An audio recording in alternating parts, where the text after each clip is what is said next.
Hi friends, welcome to my channel. ఎలా ఉన్నారు అందరూ? మేమైతే చాలా బాగున్నాం, మీరు కూడా బాగున్నారని అనుకుంటున్నాను.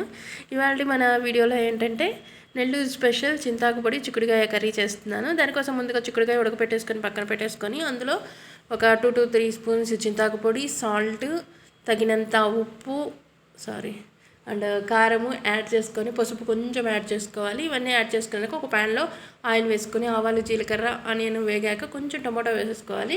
దాని తర్వాత ముందుగా మనం కలిపి పెట్టుకున్న మిశ్రమం ఉంటుంది కదా, చిక్కుడుకాయ అండ్ చింతాకు పొడిది, అది కూడా యాడ్ చేసేయాలి. చిక్కుడుకాయలు ఆల్రెడీ మనం ఉడకబెట్టేసుకుంటాం కాబట్టి ఎక్కువసేపు ఏం ఉడకన అవసరం లేదు. కొంచెం అలా కలిపెట్టుకుంటూ చింతాకు పొడిలోని పచ్చిదనం అంతా పోయేంతవరకు ఉంచితే ఇలా ఆయిల్ పైకి వచ్చేస్తుంది అనమాట. ఇదైతే ఈ కర్రీ చాలా టేస్టీగా ఉంటుంది. మా అమ్మ దగ్గర నేర్చుకున్నాను. ఫస్ట్ టైం ట్రై చేశాను నేను. ఎలా ఉందో మీతో షేర్ చేసుకుందామని వీడియో చేస్తున్నాను. స్టార్టింగ్లో అయితే కొంచెం ఒక బిట్ మిస్ అయింది కూడాను.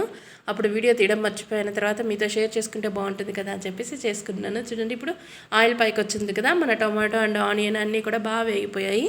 మనము కొంచెం పులుపుదనం కోసము చింతపండు నానబెట్టుకొని కొంచెం చింతపండు జ్యూస్ కూడా యాడ్ చేసుకోవాలి. ఇప్పుడు ఏంటంటే అందులో కారము ఇవన్నీ ఉన్నాయి కానీ పులుపుదనం ఉంటుంది కదా, సో కొంచెం మాత్రమే యాడ్ చేసుకోవాలి. మరీ ఎక్కువ యాడ్ చేసుకున్నంటే మళ్ళీ పులుపు అయిపోతుంది. చింతాకు పొడిలో కూడా కొంచెం పులుపు ఉంటుంది కాబట్టి కారం అయితే కొంచెం ఎక్కువగానే వేసుకోండి. కారంగా తింటే చాలా బాగుంటుంది కర్రీ.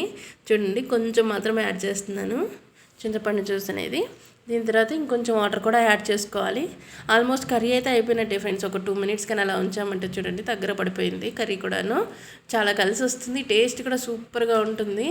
సో మీకు కనుక నచ్చినట్లయితే లైక్ చేసి షేర్ చేసి నా ఛానల్ సబ్స్క్రైబ్ చేయడం మర్చిపోకండి. ఎలా అనిపించిందో కూడా కమెంట్ సెక్షన్లో షేర్ చేసేయండి. Thank you for watching.